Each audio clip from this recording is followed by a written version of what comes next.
me do this. Do this. Okay. All right, welcome everybody. Welcome to Thursday. Today we're going to be going over Francesco Fontana's colors. Francesco is a brand ambassador from Italy, phenomenal painter, as almost all Italians are, and you'll really like him tomorrow. He's a very energetic, fantastic artist. So we're going to go over his colors. Also, we talked quite a bit about where the spreadsheet that goes over the color name in Italian or in Spanish or German, what the pigments are, the light fastest, etc. We're going to show you that where that is on the website. So for any of you that are interested, you could actually do it interactively, or if you like to, you can hit a button and you could print it out. So you'll always have that as access. It just went live, I think today or yesterday. So that'll be interesting. I did bring some colors, because one thing I was asked last year, maybe the year before, is can I get to a pastel using watercolors? And so I'm going to show you some examples of that so you can actually look at it with me, kind of show you how that's done. And then I have some other drawdowns that show you the half pan, the stick, and the tube. Again, all the same pigment, all the same binder, just variations in the amount of water. So we'll quickly look at that. I think then we'll maybe play What's That Color? You seem to be really fantastic at that. I think I've picked some that might challenge you some of you, but I think that's kind of fun. And if you have questions, I read your comments. So if you have questions, please, by all means, leave them in the comments and I'll prepare them for next week. Next week, Thursday, I don't know if there's going to be a Thursday. I'm heading to Florida for the National Art Materials Trade Association. It's where all the manufacturers and people that are within the fine art color industry go once a year. And so I'll be there. I will try to connect, but I don't know if I'll be in the air or not. But I will let you know that. Okay. So with that, let's start with Francesco's colors. So on Facebook, there's Raffaele, there's Jan, Cheryl, and Misha. So welcome everybody. Welcome to Anna, Gabriel, Angela, Giovanni, Letiza, and everybody else on the Zoom side.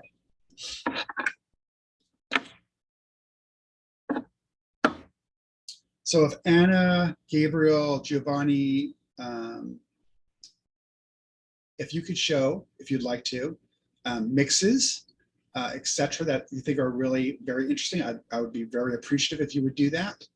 And Giovanni, I think you're going to also show the colors the same way I am doing them. But if you also show mixes, that'd be fantastic as well. And any of you that are online right now, if you would like to, we will put you, if you want to, on the main screen to show your mixes.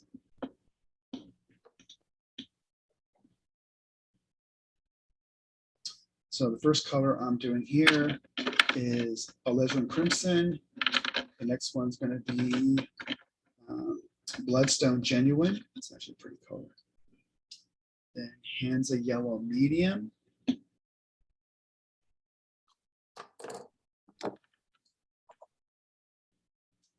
Green apatite genuine. Probably one of the most granulating Primatex. New Gamboge. New Gamboge here in the US, I always think that like school bus, it's a school bus color. It looks just like a school bus. And then permanent red deep. So we'll look at those first.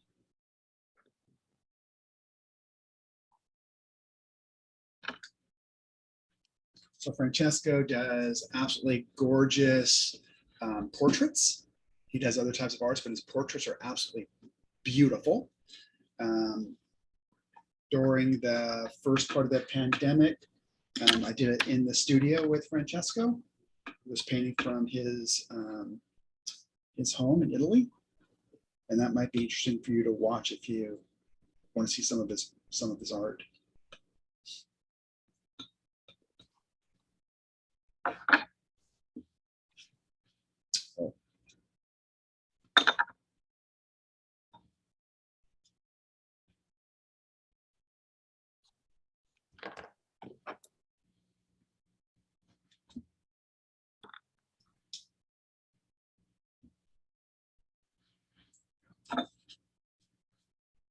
So this is the alizarin crimson. Alizarin crimson is a coal tar derivative. It is one of two colors that are fugitive. It was used by the masters.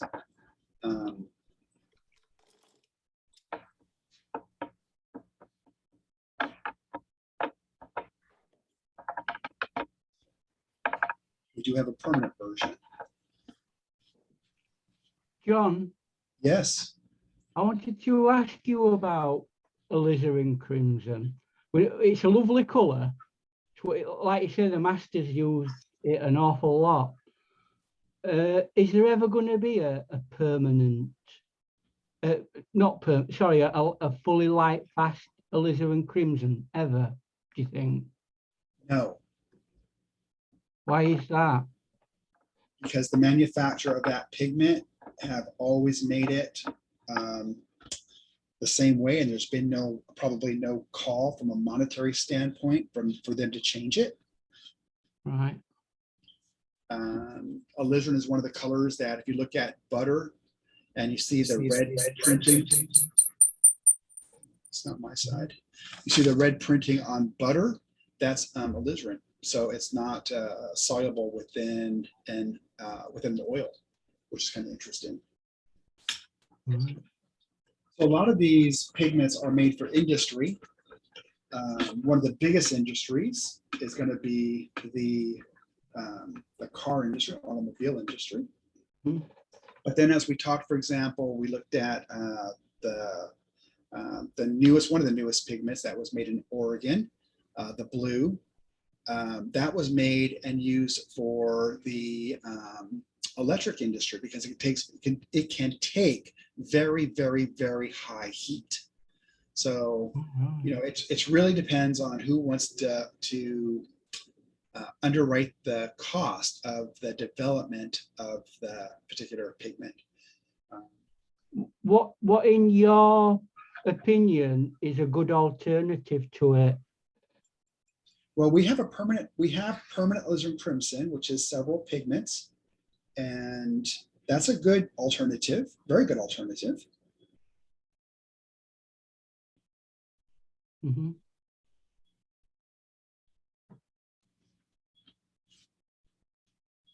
And I just wanted to show you my new babies.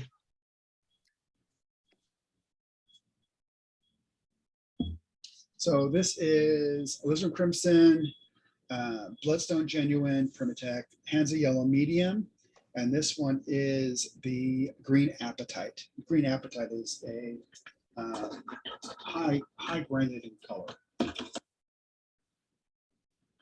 can see that. Get the light on it. You see Gabriel's, and you can see Angela's, but high granulation, very high granulation. What is that? Appetite? Green apatite. Yeah. Yeah. Going to do that now.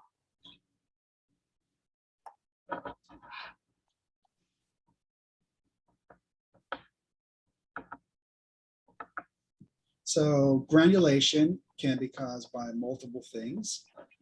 It can be caused by differential specific gravity. Things weigh differently and therefore they settle at different levels. It can be caused by size difference. And it can be caused by by pigment differences. Can you explain more about what that means, pigment differences? So if we look at, for example, moon glow or shadow violet, those are three different pigments that are different from each other. There's different weight. So it's a kind of a weight differential that's causing it within the moon glow and the shadow violet.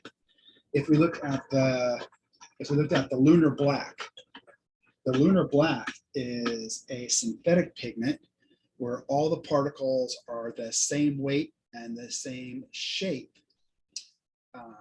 And the reason that they move away from each other is just the chemistry itself of that particular pigment and those particles.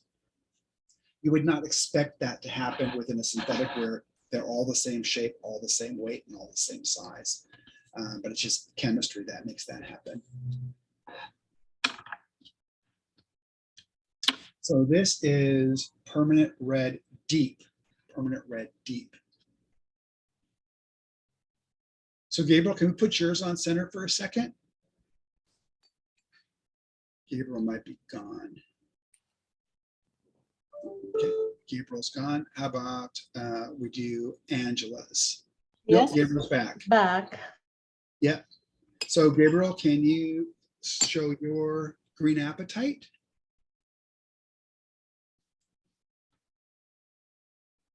So that's kind of interesting because many of you asked me to overlap the colors, and that's exactly what Gabriel's doing there. This So- is a green appetite right here, which I love this color. It's on my .com as well. Then we got a rose of ultramarine next to it that plays really well. It's also granulated. And then off to the side here, we got some permanent orange. And then we're bringing out some sticks, and we got the French ultramarine off to the side there. Some nice mixes. Awesome. So Cheryl asks, are you misting your paper or did you start out on dry paper? I started out with dry, but I got a new mister, and this one's more of a mist. It's actual really fine mist. Great question.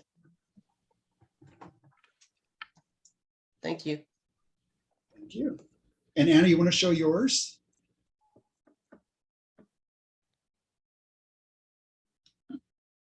Thanks. I'm just starting to play with the green appetite and trying to push the granulation, just laying it down on the paper.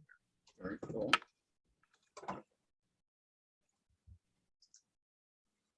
So for those of you that are painting stuff out, Anna, Gabriel, Angela, Giovanni, what benefit do you get or do you look for when using granulated colors? Well, it gives a lot of texture.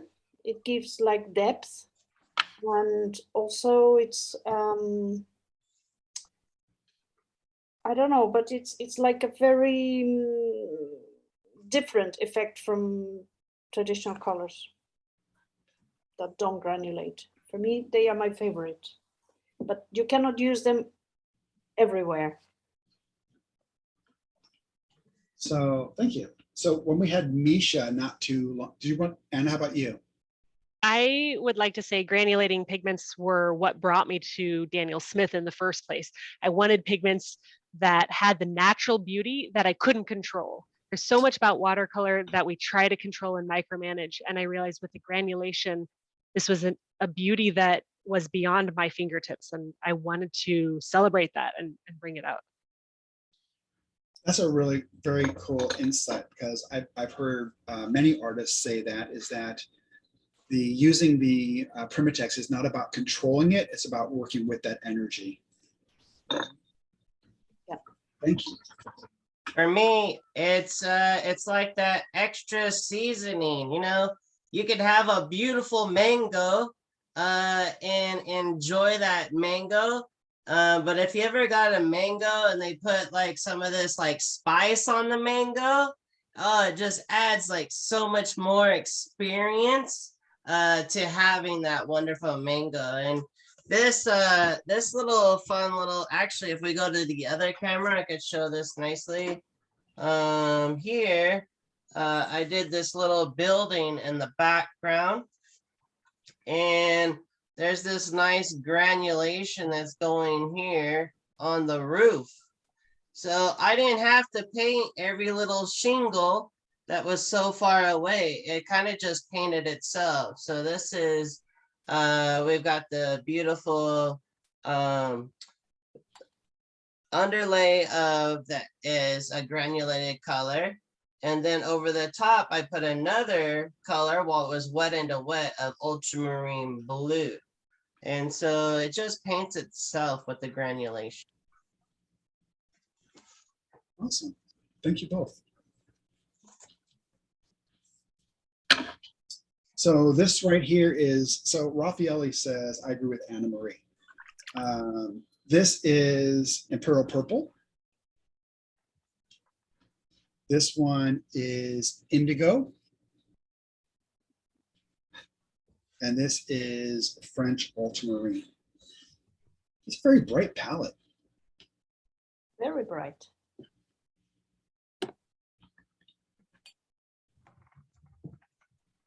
I mixed the purple with the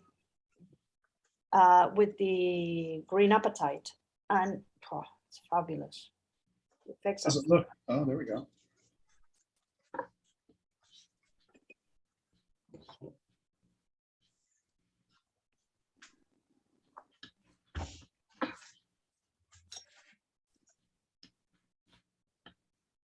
That's just, this is just super juicy right here. Look at that.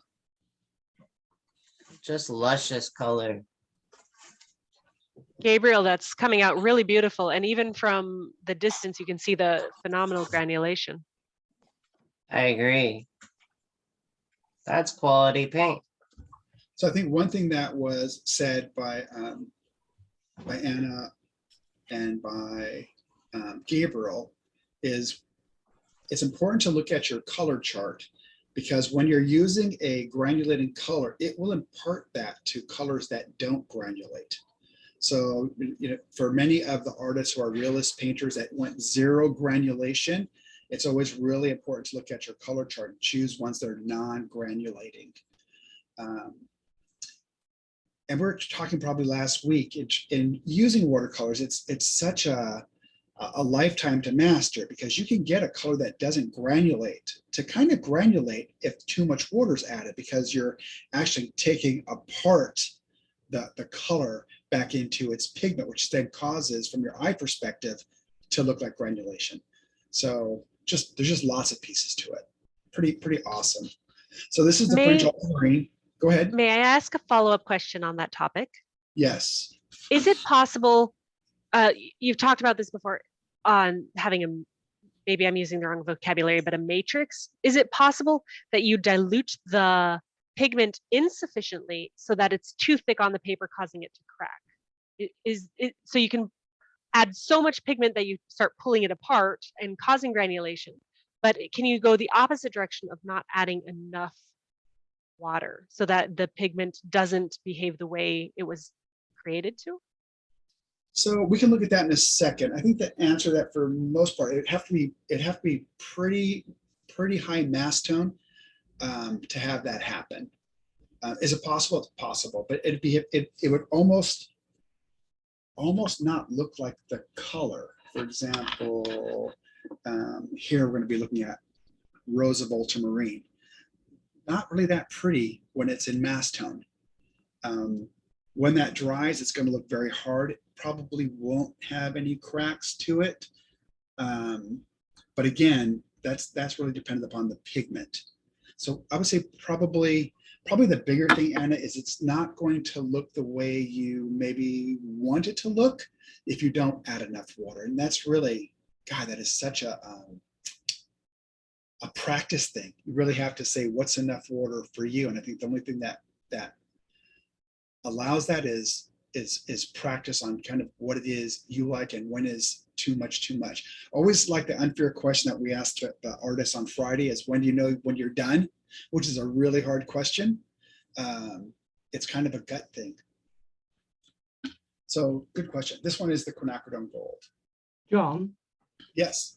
imagine you're doing a painting and you want a certain amount of granulation, and then all of a sudden at a hard point, can you actually neutralize that granulation?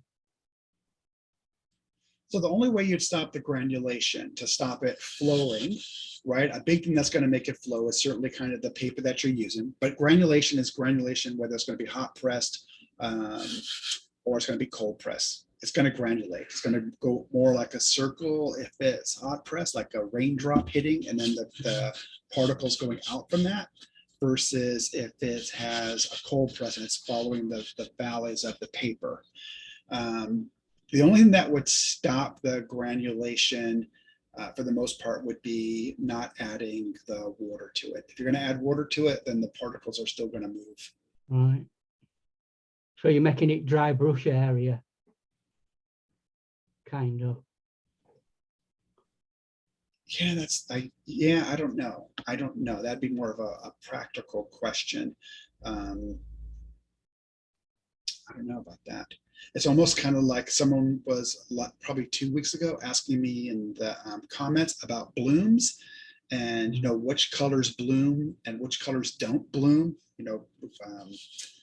and all colors can bloom. It really depends on the wetness of your paper, or other way to think about the dryness of your paper and how that particular color reacts to that. Mm-hmm. So what I said, what I gave back to them was a really good question, is all colors can, depending upon the substrate and how much water you're using. Watercolors is such kind of, we all learned it, most of us, when we were, or used it anyway, when we were very, very young. But it's really it's a beautiful, and it can be a very complex medium that's so neat. It has so many different levels to it, which is kind of the fun journey. I mean, I watch Gabriel down there and Anna, and they're doing, and Angela, and they're working with the granulation. They're having fun with it, but that's just a lot of practice. And maybe not practice, you can call it practice, but it's probably a lot of, what I like to say is it's a lot of healthy playing. You're really enjoying the process of playing with your colors. But you're also making this accessible to everybody, because it also has to do with, we're asking questions and we're engaging in the community and we're reading, and now we're opening that up to everybody. Yes. Exactly, Anna. Absolutely right. I'm just looking at Giovanni's image that is got on screen at the moment. Now, a few seconds ago, that was very fluid and wet. But if you were to put a piece of tissue paper on one side of it, that would absolutely prevent it from granulating at one side. Yeah, the movement with bloodstone permanent yellow deep, the bloodstone granulation inside the yellow permanent yellow deep, only with the movement. So it is really more or less to do with how much water you have on any one part of the surface. Yeah. As to what granulation you get from it. That is the biggest piece of it, is how much water you're using. That's right, because that's going to allow the particles to move. I think that Giovanni has also taught us at a previous time about how to shift the paper and shake the paper and even tap the paper. Giovanni was teaching us on that, how to exaggerate the granulation.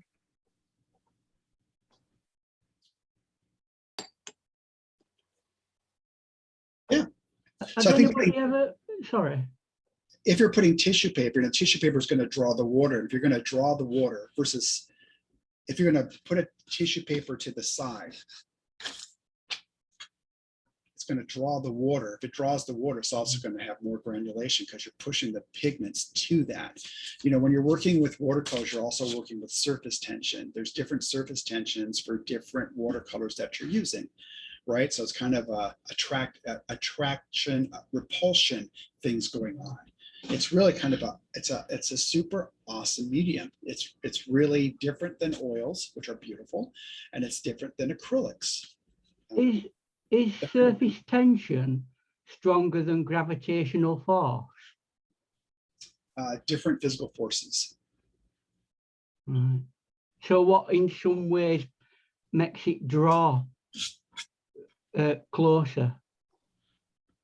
A mass, a piece of, a granule of pigment. So another way to look at it, kind of a way to look at it, if you want to play with it, is you can play with lunar black. Lunar black within its own particles are having surface tension to each other that makes it move away. It's why a color which is the same size, the same shape, the same weight, absolutely perfect, moves away from itself is due to the surface tension within that that you're applying to that pigment. So there's a huge science. I mean, one of the big things about for you as artists, you know, you're dealing with evaporation, right? A lot of it's what Paul Wang talked about, which is one of the greatest forces that he plays with as a watercolors is evaporation. He asked that question to all of you. So lots of very interesting things. That's why I'm always amazed to watch you work, and just the art that you come up with is just quite beautiful.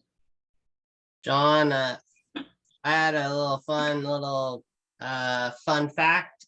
So I just assumed that Quinn colors, none of them were granulated, but actually I found out that there are two, Quinn Sienna and also Quinn Gold are granulated quins.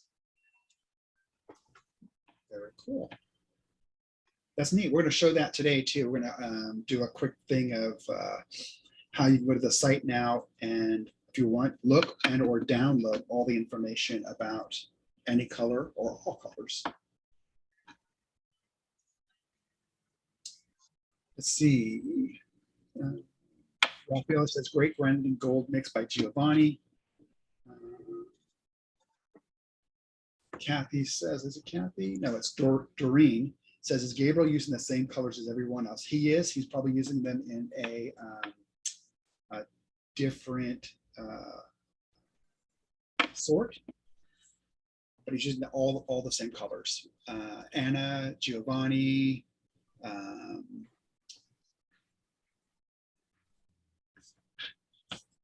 we're all using the same ones. So these are Francesco Fontana's colors that he will be using tomorrow. He may use other colors. I know he has a lot of colors. One of the questions many of the artists say is it's hard for me to pick out 18 colors, and some of them that picked their 18 colors several years ago have asked to put in different colors, because I think everybody's palette can change.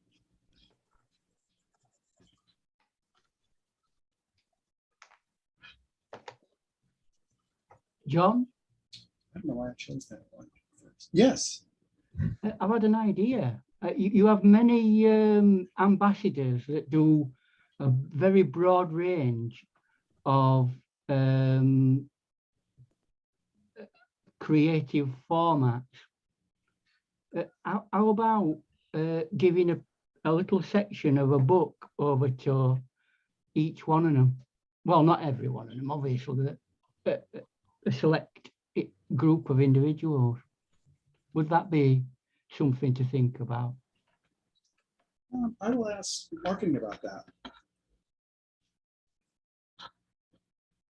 It's kind of one of the reasons in that for all the brand ambassadors, we always want to make sure that we're saying what their website is and how to be able that you can contact them and learn where they're teaching or learn more about them. That's really super important to us because as you're saying, they all have different techniques, and it only helps, I think, the more that we can share different things with each other. It's just it's a way to learn. So this right here, thank you. This right here is the quinacridone sienna. This is actually the permanent yellow deep. And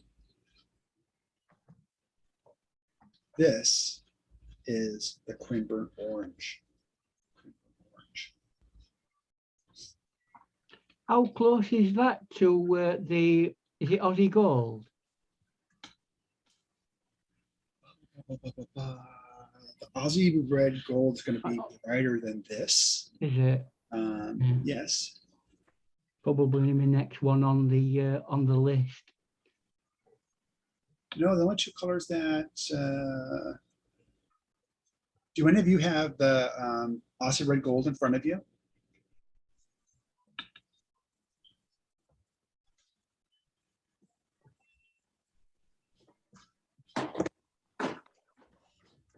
If there's time at the end of this, I'll go into get it from my display. I do, John. Oh, good. So Gabriel, What would you like? Would you show? Angela. Would you show Ian the Quinburn orange next to the Aussie red gold, please? Aussie red gold next to. Next to the quinacridone burnt orange. Thank you. Thanks, Al.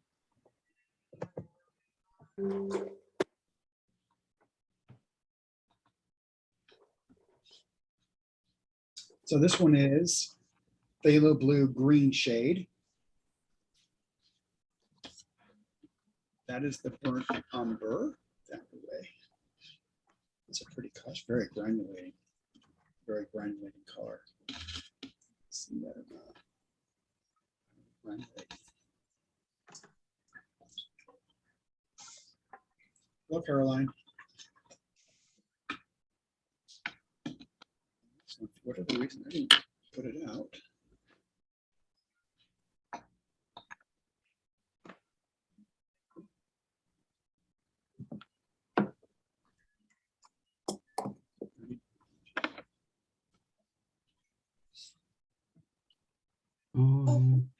Completely.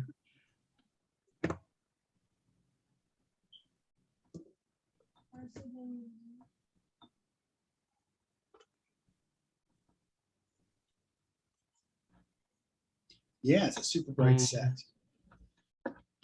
So Completely Caroline, this is different.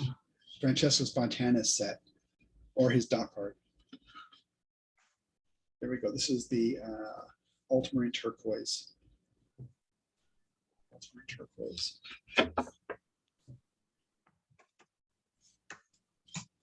This ultramarine turquoise is such a strong color. It is. Mm. So Gabriel, the bottom Thanks, one is Gabriel. burnt orange and the top is the Aussie red.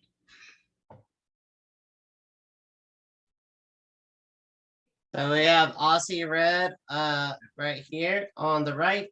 Yeah. And then we got the burnt orange on the left. Right, so it's a lot more red, isn't it, the other one? Yeah. Thank you. It's my pleasure.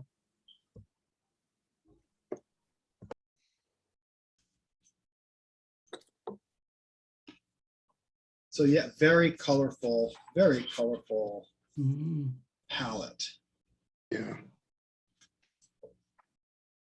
And it's interesting because Francesco does a lot of beautiful portraits. So it'll be interesting. I'm always amazed how, as artists, you can take two colors and then take another one. I was, when Michael was changing, I said, well, this is a young girl and her face is more pink than an adult. And here's how you do that. It was just how fast that you can make that change. It just amazes me. So yeah, very colorful. Got some really nice urban scenes as well, very dynamic, things that look as though they're moving, which is a nice technique.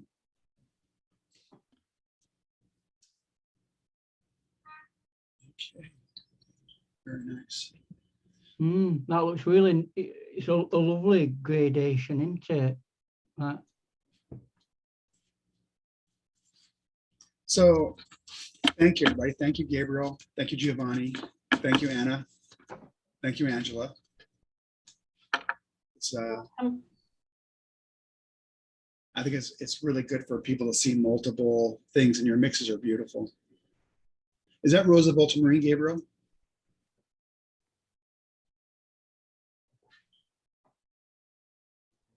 I think that's Yes, Rosa it is, John. Very pretty. We have Mark's, I'm swatching as well. Oh yeah, neat. Yeah, I've been swatching as well. I Fabulous. don't use French ultramarine very much, but I think it's the importance of playing with your colors sometimes. And it's almost like finding an old friend and suddenly like, oh, hello. It's very, very nice. Very, very nice. And green appetite it just makes everything better. Awesome. Awesome. Thank you. Very cool. Sure. And thank you, Mark. And Barbara, are you doing some as well? I'm not, but I did do some greens the other day, and I got some very interesting things. Primitex primarily. You want to see? Sure.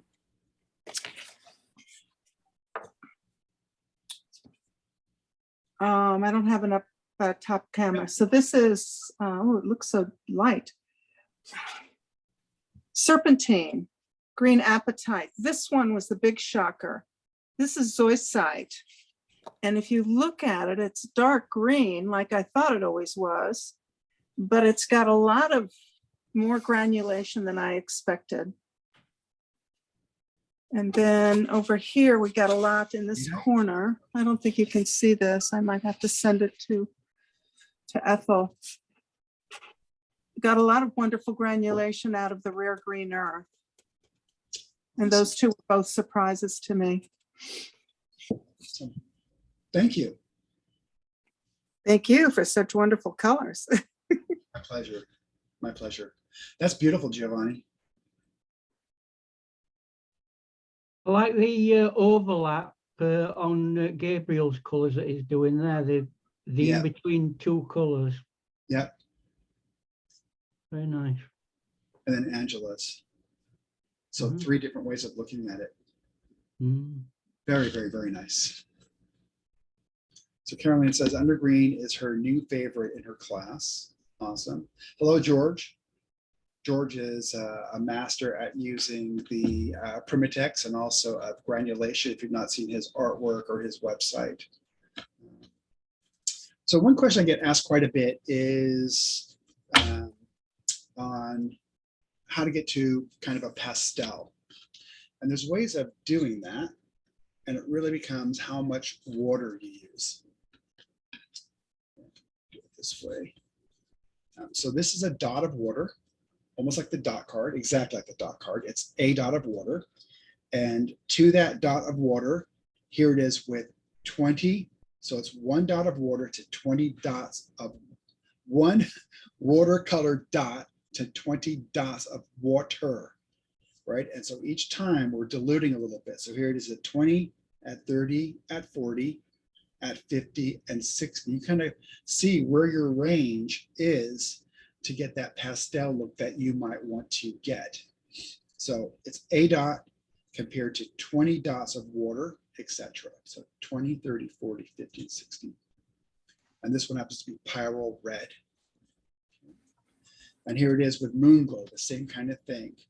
Start with a dot of moon glow and then 20, 30, 40, 50, and 60 dots of water. And so you can change it. You still see the anthracoid red here. You still see the red undertone. You still see it here. Yeah. And here it is with phthalo green. This is phthalo green blue shade. So A dot and the same number of drops of water, 20, 30, 40, 50, and 60. I'll just show you a couple. This is Quinn Violet. And here it is with the same 20, 30, 40, 50, and 60.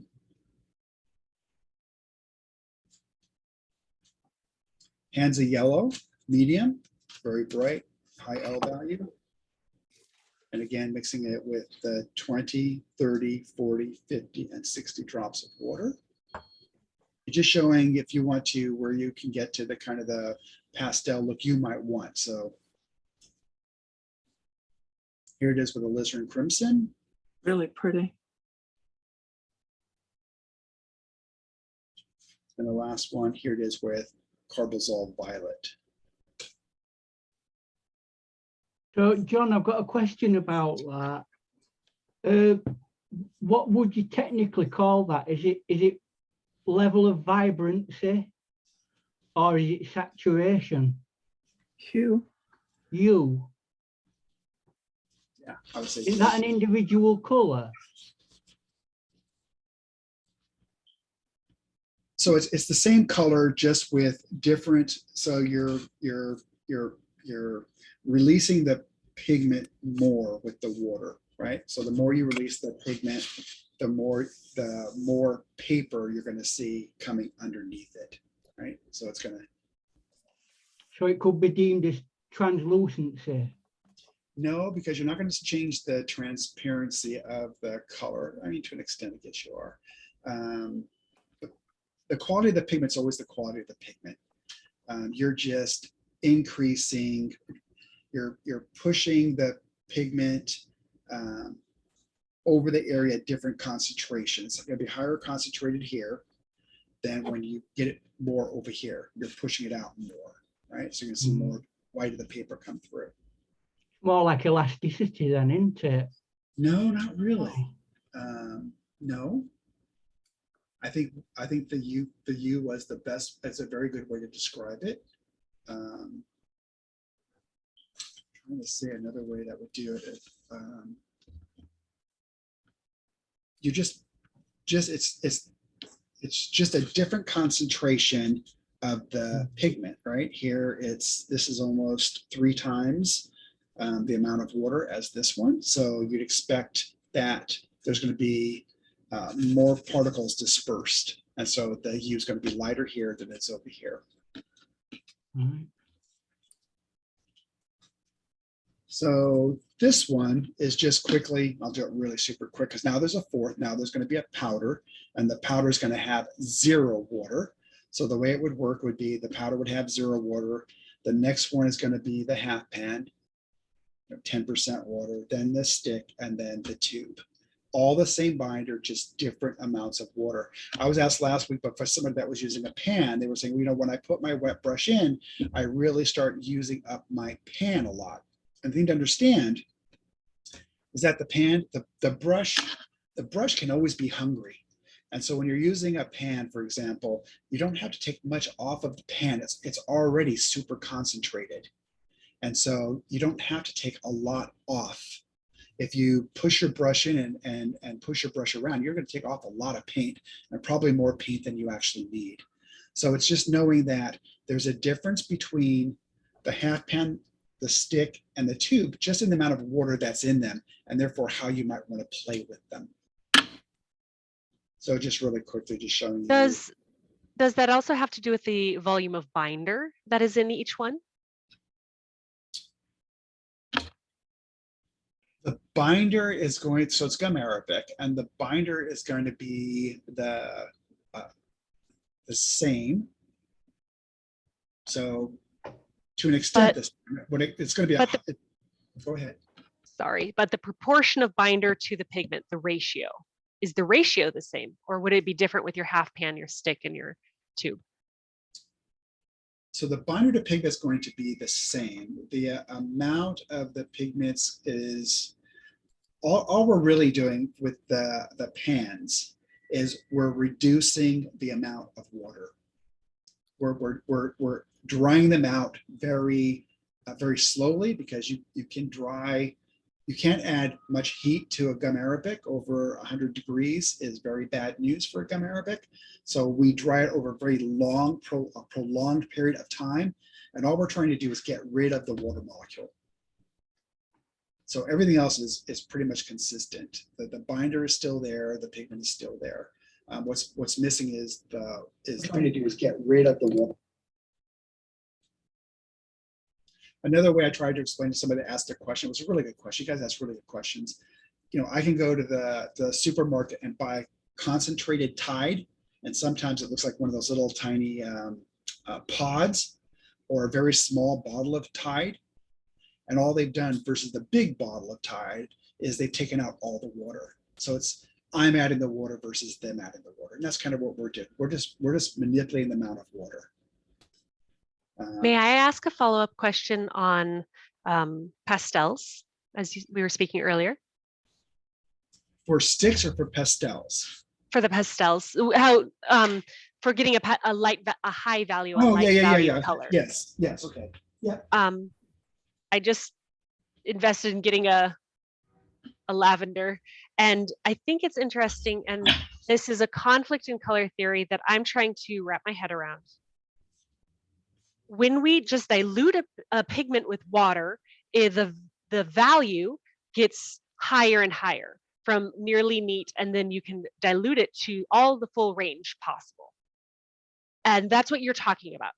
But when you add, so lavender is a mixed pigment that has white added to it. And when you add white, you desaturate the pigment, and it actually changes the hue. So we're not just talking about the value shift, but we're talking about a hue shift. So the color shifts slightly. And I was wondering, can you speak on that a little bit? Because this is also a factor of how we add pastel. I was trained, you never add white for any reason, you only use the white of the watercolor.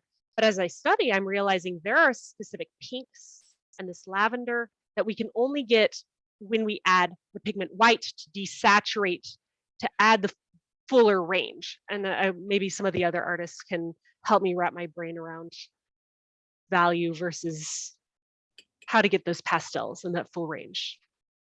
So when it comes to adding, I don't know the answer to that question, because I think it's more of an art question. It's a really good question.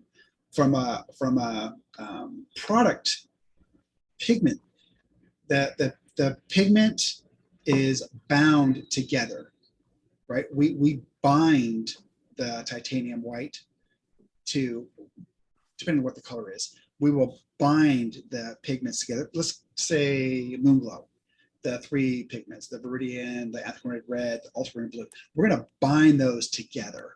Can you unbind them? You can unbind them. You can add so much water that you can actually reverse the process that we do to make paint. So there's the fine line about how much water you add to the point that you take them apart. They're all going to have different L values, which is the light value, because everything does. It has the A and the B and the L value. So that's kind of the play. You know, the play is, I think that's just the thing with watercolors. You don't get beauty if you don't add water. You can take it apart if you add too much water. You can change how it looks if you add a lot of water, because you can actually have the particles run away from each other, which will look like granulation to your eye. There's just a lot of things you can do with watercolor. But you'd have to get to a pretty interesting place to take the particles that we have bound together within the gum arabic. It'd have to be a lot of water to do that. But insofar as how does it look to your eye, I think that would be more for you or an artist to describe that piece. I can tell you the physical part, but not necessarily what it looks like to your eye. It's a great question.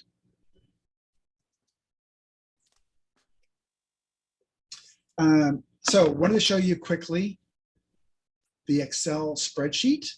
And I know some of you, I know Anna uses this. I know that Gabriel, here's a way that all of you, if you wanted to, you can use.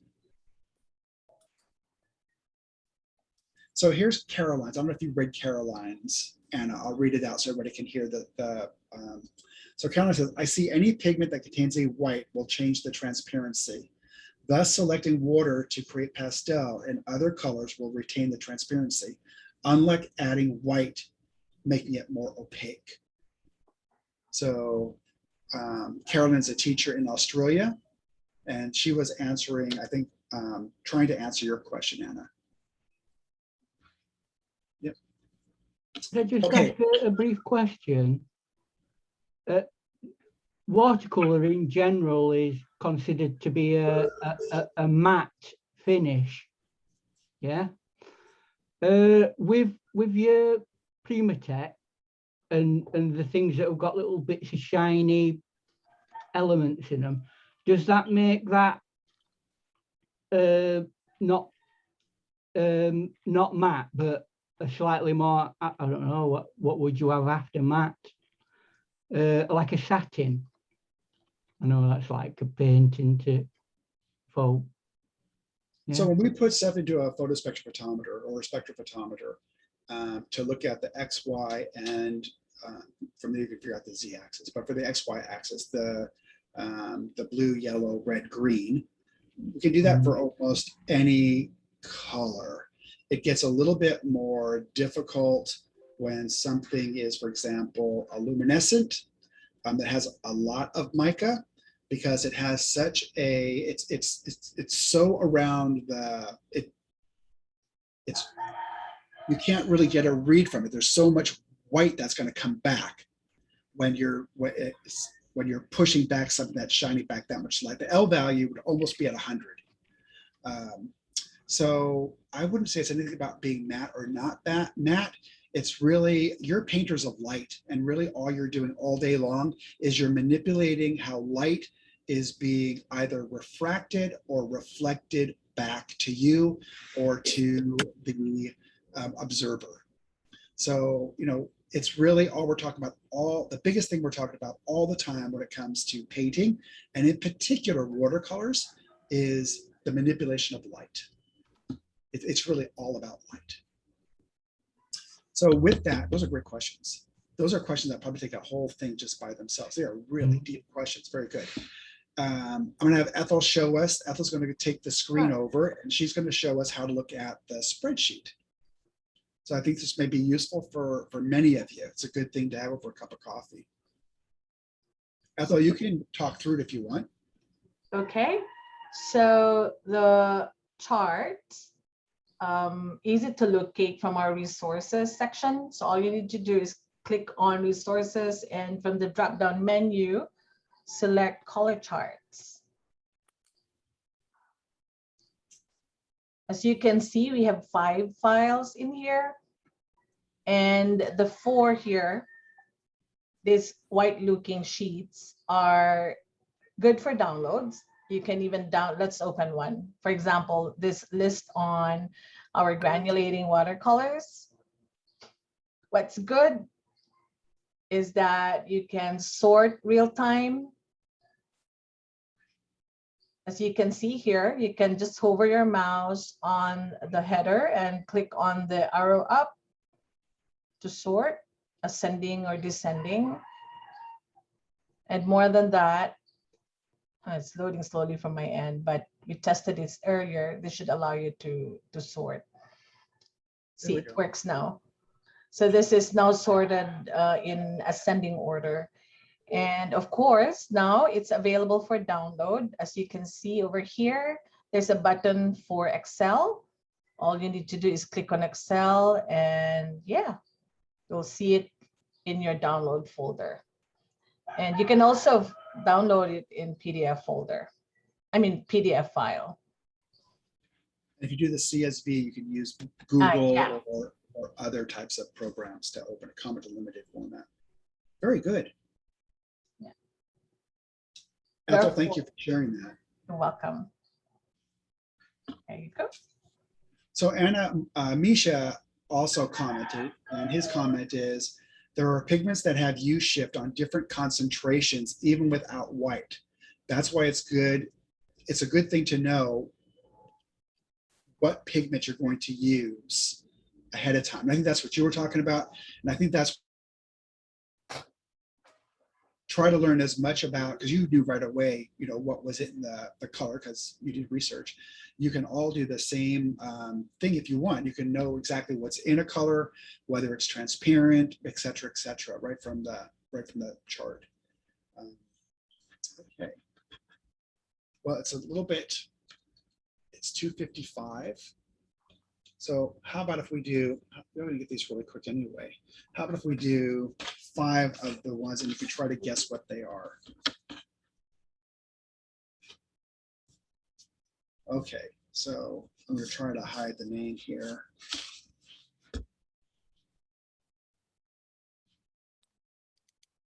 Boy, it looks much closer on Facebook, as weird as that is. So what do you think? Is it Violet. Ariel, Aerosol? purple. One more time? Carbazole. Imperial. Carbazole. It's not. This one is, it doesn't- Ultramarine violet. those are really good. If I was looking at that screen on Zoom, I would say that. This is actually naphthalene maroon. Really? Maybe you know what? Maroon. Maybe, Wow. you had Oh. asked about this last week. Maybe what I need to Yeah, do is put put it some, oh, very, wow, how very- much more different is that? Wow. there we go. John, where's the black paper? Oh, You were saying gray. I'm gonna either do the gray or the black. But that's pretty close to what it is here in front of me. Oh, now I know how to make it really hard and exciting. maybe you should have a piece of paper that's black, grey, Okay. white. What do you think? No cheating on us, John, by changing the background. You only see color in context of other color. Indian yellow? Which one? Is it Indian yellow? No, not Indian yellow. Let's That see. means yellow deep. I call Kenza this- deep. Awesome. Cambodge, You gamble. Yes, who said that? Ethel. That's right, New Gamboge. Okay. I how thought about- it was, but I didn't say it. How about this one? Oh, come on. Oh, you've gone fuzzy. That would be, Lemon. No. Of titanium. Anzaline. Bismuth. Bismuth. Vanadate. Nickel tantalate. titanate yellow. Titanium. Oh, okay, who said nickel titan Titanium yellow? yellow. It is nickel titan. God, you guys are good. Although it was a bit fuzzy. It was a bit fuzzy. Ooh. You know, sometimes that camera just wants to work and sometimes it just, I don't know what it is. Let's see. Nope. Come on. There we That's go. it. Yeah. There we go. That's a Could that be Indian yellow? Cadmium yellow deep hue. Maybe? That's a very good guess. Hansa yellow, medium. I will Hansa yellow say deep. it is a yellow and has yellow in the name. Mayan Cobalt yellow. yellow. Mayan, Mayan Who said- yellow.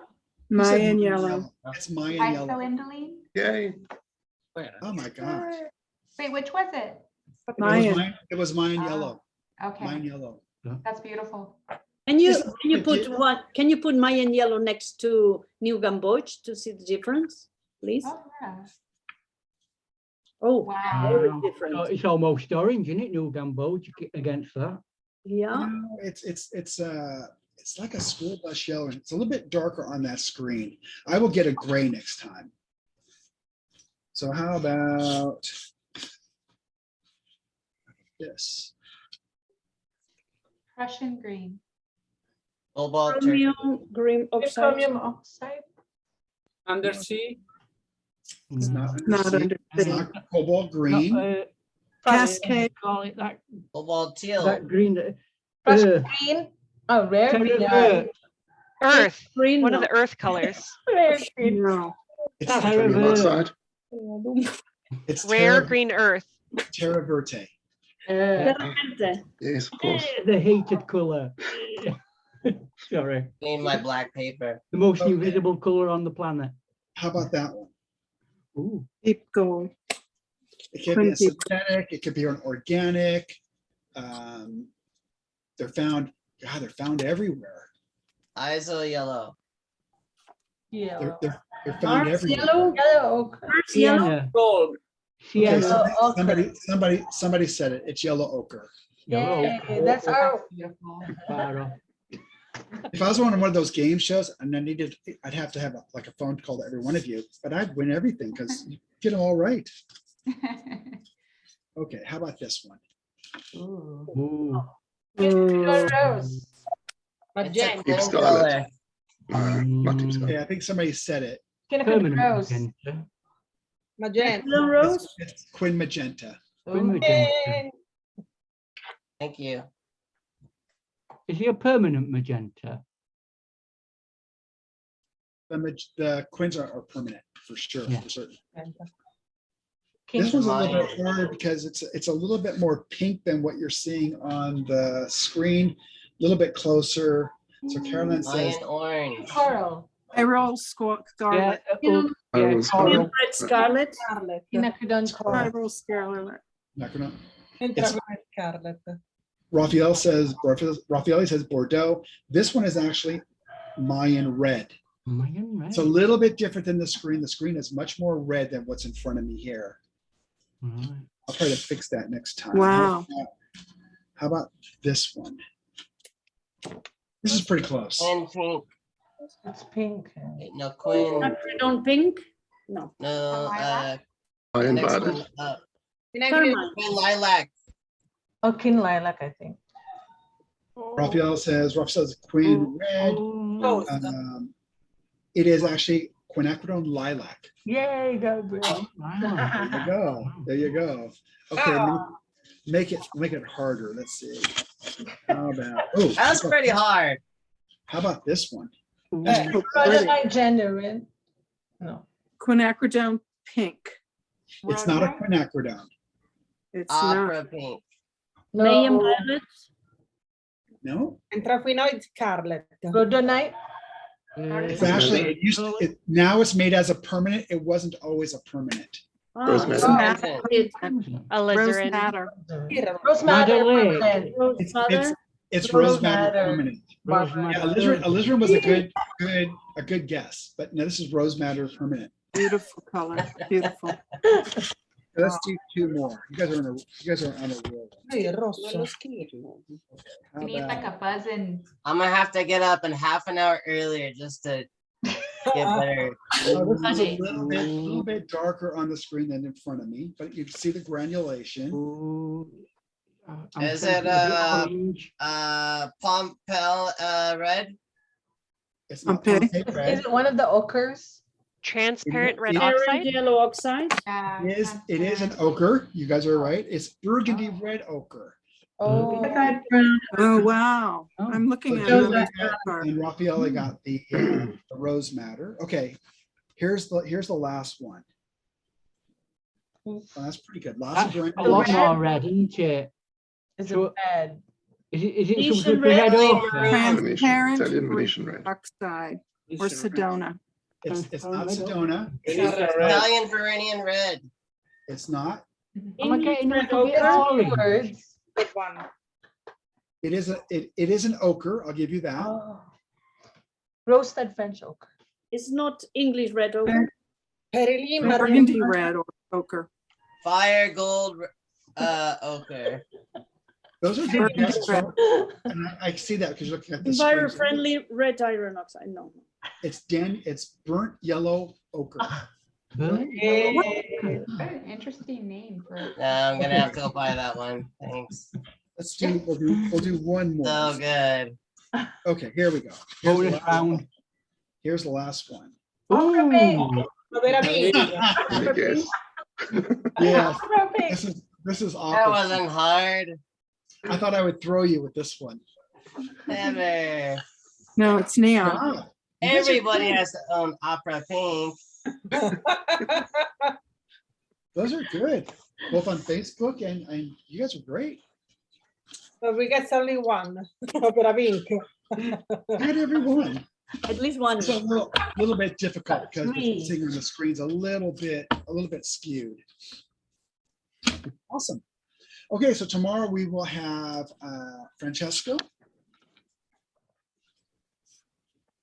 Francesco's colors.